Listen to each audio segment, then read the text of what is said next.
Jadi terima kasih Erika atas pengantarnya tadi. Nama saya Adi Aman dan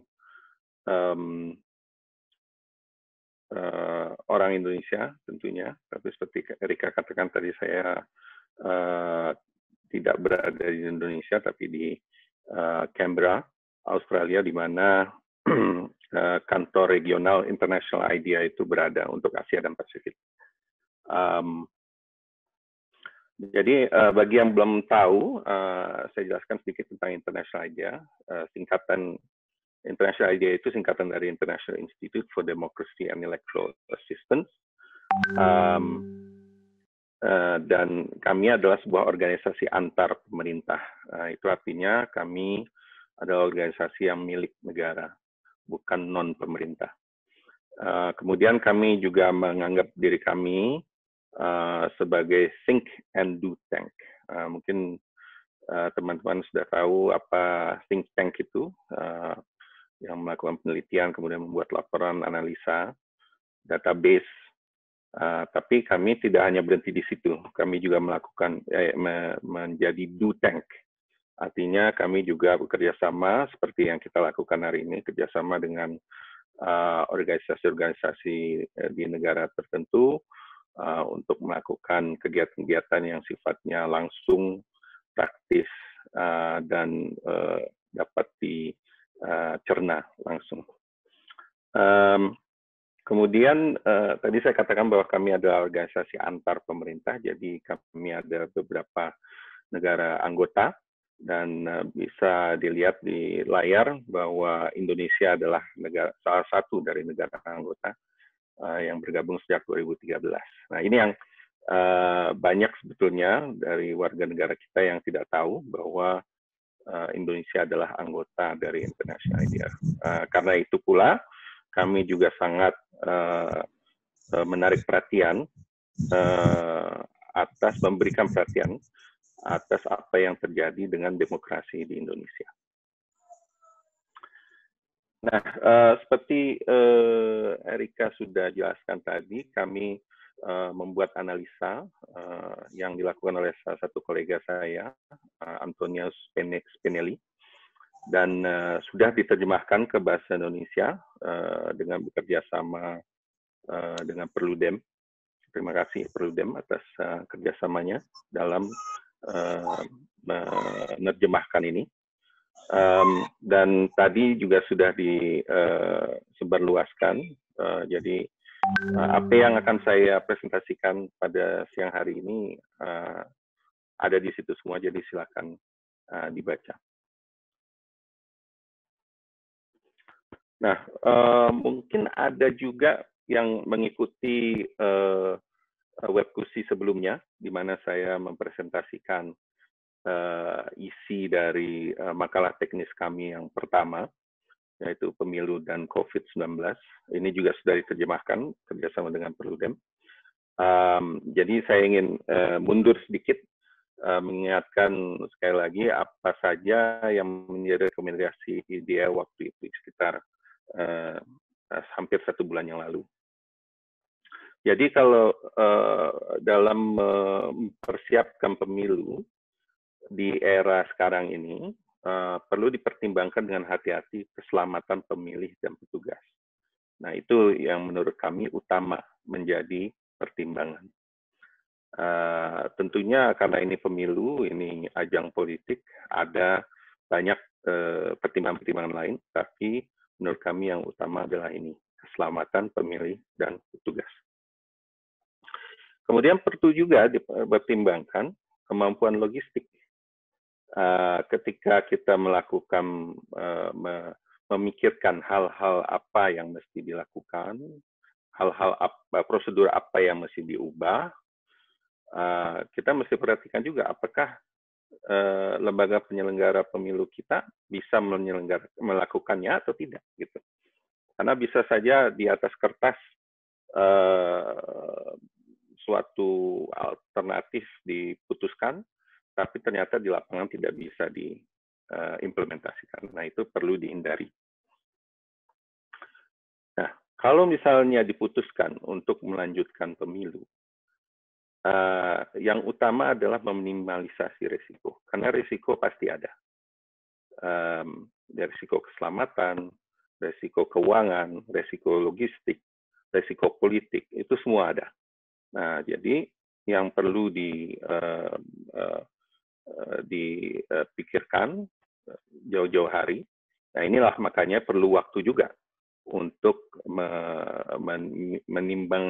mempertimbangkan langkah-langkah ini untuk meminimalisasi risiko.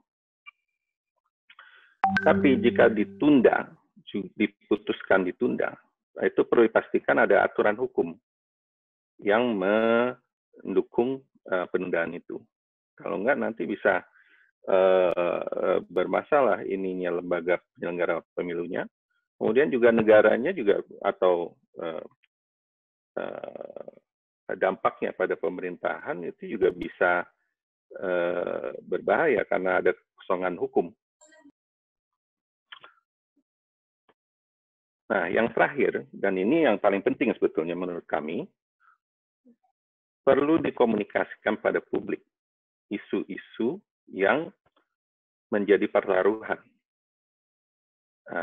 Apa yang menjadi masalahnya, apa tantangannya.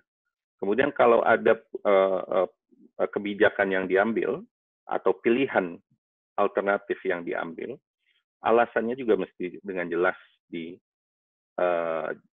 dijelaskan. Supaya publik tidak bertanya-tanya, peserta tidak bertanya-tanya, sehingga mereka akhirnya ikut di dalam proses yang baru itu. Nah, ini pengalaman di Korea bisa dijadikan pelajaran dalam hal ini, nanti saya akan jelaskan. Nah, itu sebelum pemilu Korea dilakukannya. Nah, dari analisa kami, ada dua sisi yang bisa kita lihat dari pengalaman pemilu Korea ini. Korea ini adalah, menurut kami, ujian yang krusial ya bagi penyelenggaraan pemilu di era COVID-19 ini. Karena memang bencana ini kan belum pernah terjadi sebelumnya. Dan tidak ada yang benar, tidak ada yang salah, karena tidak ada rekam jejak historis yang bisa dipakai sebagai patokan. Nah, inilah makanya signifikansi dari pengalaman Korea ini. Yang pertama, pemilu ini adalah uji kepercayaan publik pada pemerintah. Jadi pada awalnya pemerintah itu dinilai lamban, tapi setelah itu pemerintah dengan cepat mengambil langkah-langkah untuk membatasi penyebaran, melakukan pengetesan secara massal. Nah, tentunya semua sudah membaca di berita tentang hal itu. Jadi ini menjadi pertaruhan bagi pemerintah. Makanya mereka kemudian secara serius menangani COVID ini supaya juga pemilu bisa diselenggarakan. Kalau pemilu ditunda, nanti gonjang-ganjingnya akan keterusan, terlalu panjang, dan itu akan mempengaruhi stabilitas politik. Nah, sisi yang kedua, ini adalah uji coba penyelenggaraan pemilu di COVID-19, di era COVID-19 ini. Nah, jadi yang pertama itu lebih ke domestik, masalah politik domestik. Yang kedua, inilah yang menjadi perhatian banyak negara lain di dunia, termasuk Indonesia, saya pikir.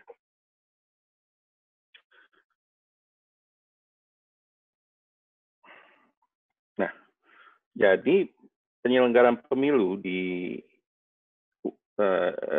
selama wabah COVID-19 ini adalah membutuhkan tindakan luar biasa dalam keadaan luar biasa. Nah, jadi tindakan-tindakan apa saja yang diambil oleh KPU Korea atau NEC ya, singkatannya dalam bahasa Inggris, NEC. Mereka itu mendorong pemungutan suara awal. Artinya pemilih boleh memilih sebelum hari pemilu. Hari pemilunya kan 15 April ya. Jadi tanggal 10 dan 11 April sudah diperbolehkan.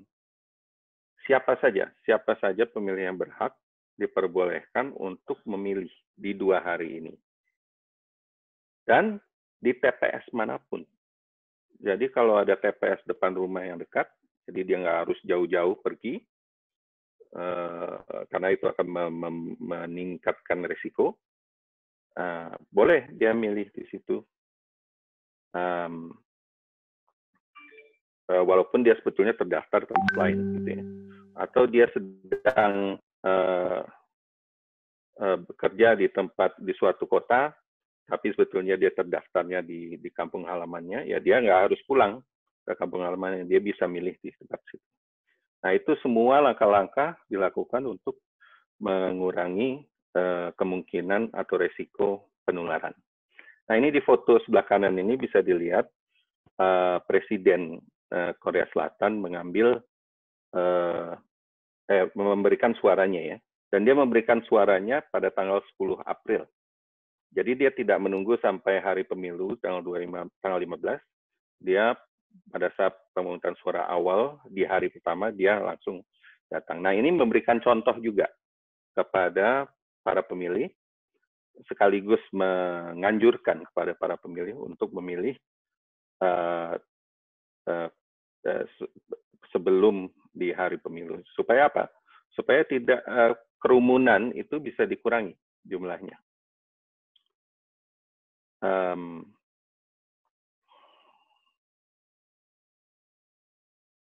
Ya, jadi 2 hari ini, 10 sampai 11. Kemudian tindakan apa lagi? Memastikan lingkungan TPS itu aman. Gitu kan? Aman untuk pemilih, aman untuk petugas. Di foto sebelah kanan ini bisa dilihat bahwa antriannya itu sudah di garis-garis tuh, dikasih garis. Jadi orang mengantri di pas garis itu supaya ada jarak yang aman antara pemilih yang satu dengan pemilih yang lainnya. Jadi bisa dibayangkan kalau sini di foto ini kan cukup luas ya, tangganya agak panjang, kemudian lingkungannya juga cukup luas. Gimana kalau di konteks Indonesia, coba kita bayangkan, apa ada tempat, mungkin TPS-TPS tertentu ada ya, tapi banyak TPS juga punya tempat yang terbatas gitu untuk melakukan antri yang panjang seperti ini. Nah, untuk memastikan lingkungan TPS yang aman juga, KPU Korea itu mengeluarkan kode perilaku pemilih. Nah, ini khusus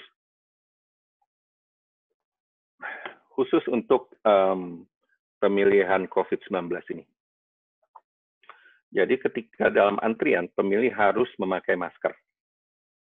Nah, kalau pemilu biasa kan nggak perlu pakai masker.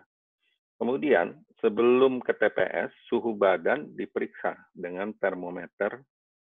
Termometernya juga bukan termometer yang biasa kita lekatkan ke kulit gitu ya, tapi ini tanpa sentuh. Sekali lagi untuk meminimalisasi resiko penularan. Jadi tidak bersuhu badan lebih dari 37,5 derajat Celcius dan juga tidak menunjukkan gangguan pernapasan. Kemudian tadi sudah disebut harus menjaga jarak dengan orang lain. Kemudian harus mensterilkan tangannya dengan hand sanitizer. Jadi nanti ada foto saya tunjukkan. Jadi dipakai hand sanitizer dulu, baru kemudian pakai sarung tangan plastik.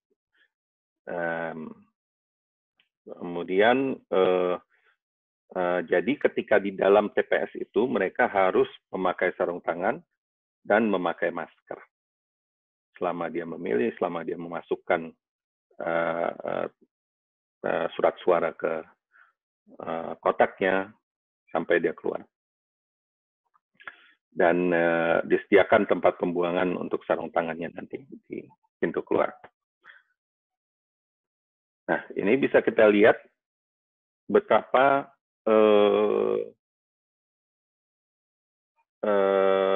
ketatnya gitu ya, perlindungan kepada petugas pemilu, petugas TPS. Jadi mereka pakai masker, pakai sarung tangan, dan juga pakai itu penutup muka itu. Itu karena kan lewat mata juga bisa masuk virus itu. Nah, ini hand sanitizer tadi, ini foto Perdana Menteri, kebetulan. Jadi kelihatan bahwa itu antrian di luar. Jadi sebelum masuk ke TPS, pakai hand sanitizer dulu, kemudian baru pakai sarung tangan. Nah, tindakan apa lagi? Berkomunikasi dengan publik sesering mungkin. Nah, ini mungkin sebetulnya untuk pemilu biasa juga mestinya seperti ini ya. Tapi karena ini keadaan luar biasa, jadi mesti lebih besar lagi upayanya untuk berkomunikasi dengan publik. Nah, ini diambil dari YouTube channel-nya KPU Korea.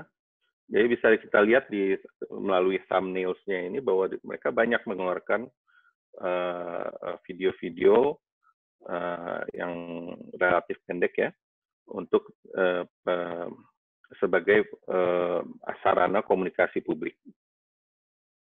sarana komunikasi dan informasi publik. Nah, ini tampilan dari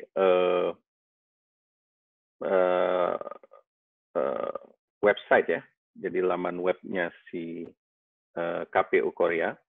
Nah, ini bisa kita lihat mereka banyak memakai materi-materi infografis ya, jadi dengan gambar-gambar yang menarik, warna-warni, supaya menarik perhatian gitu bagi orang untuk baca. Nah, ini di bawah juga kelihatan jenis-jenis informasi yang mereka sediakan. Ada yang gambar uang, itu artinya laporan keuangan partai politik. Kemudian ada gambar televisi, itu informasi iklan layanan masyarakatnya, dan lain sebagainya. Nah, apa lagi? Nah, ini menjaga transparansi proses. Jadi walaupun perlu dijaga keselamatan, ada perlindungan, pencegahan, tapi transparansi harus tetap dijaga. Karena itu salah satu pilar dari legitimasi dan integritas pemilu. Jadi jangan mentang-mentang ada bencana, diambil kesempatan dalam kesempitan untuk mengurangi hal-hal yang seharusnya jadi patokan, nurunin standar gitu. Jangan sampai. Nah, ini yang mereka lakukan. Jadi semua proses itu mereka jelaskan melalui televisi. Mereka punya channel TV. Jadi informasi, kemudian kegiatan-kegiatan semua mereka siarkan melalui channel televisi mereka. Nah, selain itu, mereka juga melakukan siaran langsung ya, live streaming dari proses-proses pemungutan suara dan penghitungan suara. Ini bisa dilihat di sebelah kiri, layar sebelah kiri. Nah, jadi mereka berupaya sekali, walaupun masyarakat tidak bisa secara fisik langsung mengikuti, mengamati proses pemilunya, mereka sediakan fasilitas di mana masyarakat bisa mengikuti. Dan pemantau pemilu tentunya. Nah, ini lagi jelas metode kampanye mesti berubah, mesti beradaptasi. Nah, ini yang saya katakan tadi bahwa perlu ada kerjasama ya dari peserta pemilu, karena mereka mau tidak mau harus mengubah metode mereka, tidak bisa kampanye konvensional seperti biasa yang arak-arakan, kemudian ada pertemuan massal, Nah, itu tidak bisa dilakukan di era COVID-19 ini. Nah, jadi mereka contohnya ini menggunakan teknologi digital. Jadi ini ada salah satu caleg ya, incumbent, dia menggunakan teknologi augmented reality yang bisa menunjukkan ada gambar maskot partainya dan pemilih bisa berinteraksi langsung melalui teknologi augmented reality ini, seolah-olah maskotnya itu ada di depan mereka. Kemudian juga caleg ini dan partai politik menggunakan metode-metode yang tidak konvensional. Nah, misalnya contohnya ini, salah satu ketua partai, dia melakukan kampanye dengan berlari 400 km untuk menarik perhatian pemilih. Jadi dia menggunakan metode yang tidak konvensional seperti ini. Kemudian juga ada yang lucu-lucuan. Dia mungkin nanti videonya jadi viral ya di YouTube. Nah, ini adalah salah satu dia melakukan lomba atau tantangan memakan jeruk nipis ya, atau lemon. Nah, ini supaya dia mencapai suatu titik sensasi, jadi bisa dikenal oleh pemilih. Nah, akhirnya bagaimana? Nah, ternyata tingkat partisipasi pemilih itu tertinggi sejak tahun 1992. Nah, ini bisa dilihat di grafik yang paling atas. Paling tidak sejak 2008 itu sebenarnya lebih panjang ya, sampai 92. Tapi saya hanya tunjukkan dari 2008 itu ada peningkatan memang. Dan dari 2008 peningkatannya sampai 20%. Nah, sebetulnya sekitar seperempat dari pemilih itu mereka memilih pada saat pemungutan suara awal di tanggal 10 dan 11 itu. Jadi memang belum mayoritas, tapi sudah cukup mengurangi beban karena seperempat atau 25% pemilih itu sekitar situ ya, 25% itu memilih di 2 hari itu. Nah, kemudian di grafik yang bawah, saya membandingkan dengan pemilu-pemilu yang baru-baru ini. Ternyata memang Korea Selatan juga lebih tinggi, kecuali yang Queensland ini ya, karena saat itu di Australia masih belum terlalu ketat pembatasan gerak masyarakat itu. Tapi Korea tetap terlihat lebih tinggi ya. Nah, jadi bisa disimpulkan juga bahwa upaya KPU Korea untuk meyakinkan pemilih itu berhasil. Karena walaupun ada ancaman kesehatan terhadap pemilih, mereka tetap bahkan lebih banyak dari mereka keluar untuk memilih. Tapi ada catatan khusus ini karena batas umur pemilih itu baru saja menurunkan dari 19 tahun menjadi 18 tahun. Dibanding Indonesia masih lebih tinggi sedikit, tapi paling tidak ini sudah menambah jumlah pemilih yang berhak. Nah, ini mungkin ada hubungannya, tapi jadi kami tidak tahu persis seberapa pengaruhnya itu terhadap jumlah, tapi itu perlu kita catat. Nah, yang tadi di awal saya katakan bahwa pemilu ini diharapkan bisa menghentikan gonjang-ganjing dan juga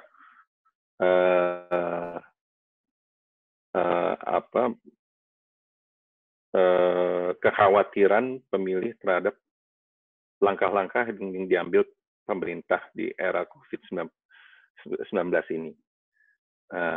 Jadi perdebatannya cukup hangat sehingga pemilih merasa perlu untuk memberikan hak suaranya, untuk menghentikan perdebatan-perdebatan yang ada. Dan ternyata memang partai petahana, partai politik petahana itu menang dalam pemilu ini.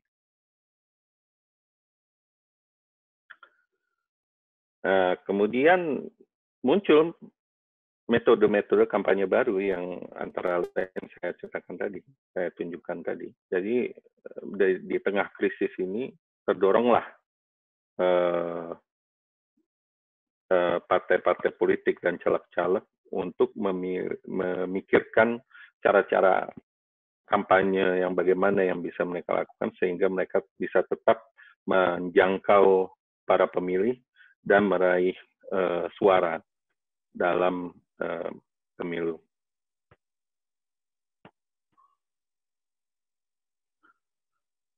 Nah, jadi apa pelajaran yang bisa kita ambil dari Korea ini, dari pengalaman Korea ini?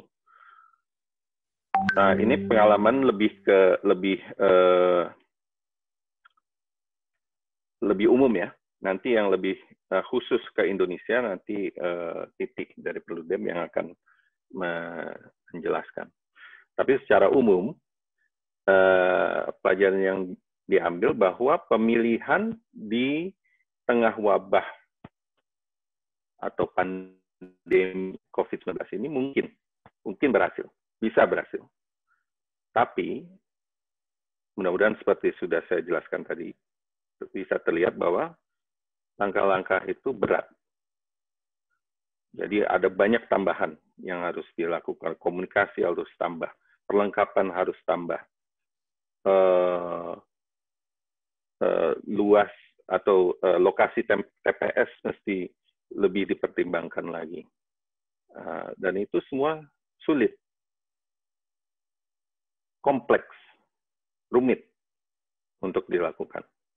Nah, oleh karenanya butuh waktu untuk mempersiapkan itu semua.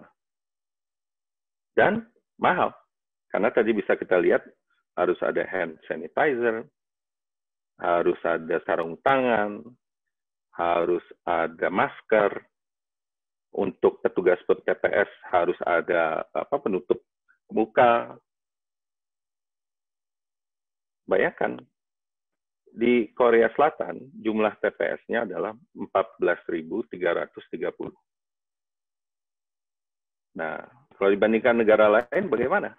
Ya, kalau negara seperti Fiji yang jumlah TPS-nya sekitar 1.000, atau Mongolia yang 1.800, ya mungkin bisa dipertimbangkan. Tapi kalau yang ratusan ribu, nggak tahu saya. Tergantung negara yang sanggup atau tidak. Nah, kemudian butuh kerangka pemilu yang mantap. Nah, kerangka pemilu ini dua. Pertama adalah kerangka hukum. Jadi kerangka hukumnya mesti jelas. Nah, Korea ini kebetulan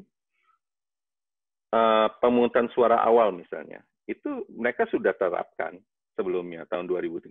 Ada nggak ada krisis, mereka udah punya fasilitas itu. Yang kedua, dan ini saya tadi agak terlewat ya, bahwa pemilih juga bisa memilih untuk memberikan suaranya melalui pos. Nah, itu di Korea juga sudah ada.